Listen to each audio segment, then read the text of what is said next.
Programang ito ay rated SPG, striktong patnubay at gabay ng magulang ang kailangan. Ang pagdating ng mga Montenegro ang tuluyang makakapagligtas kila Tanggol kay kamatayan.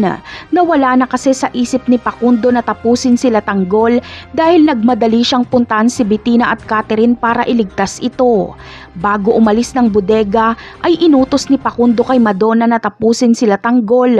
Kaya si Madonna ang natira sa loob ng bodega na tauhan ni Senyor Facundo. Tila nagdadalawang isip si Madonna na patayin si Tanggol. Nakiusap naman si Tanggol na pakawalan siya ni Madonna. Pero pinutukan pa rin ni Madonna si Tanggol pero ang tali ni Tanggol ang tinamaan ni Madonna. Kaya makakawala si Tanggol mula sa pagkatali. Ginawa ito ni Madonna para mabayaran ang pagkakaligtas sa kanya ni Tanggol noon.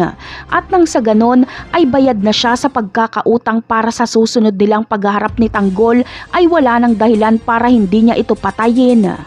Samantala, bagamat ligtas na si Tanggol ay labis ang kanyang hinagpi sa sinapit ni Marcelo dahil parang si Marcelo ang naging susi para mailigtas sila.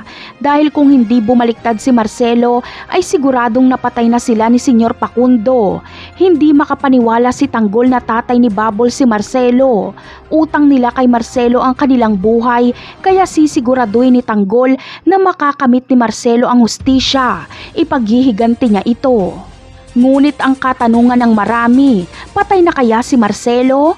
Posibleng buhay pa si Marcelo dahil kung mapapansin natin ay puro daplis lang ang kanyang tama.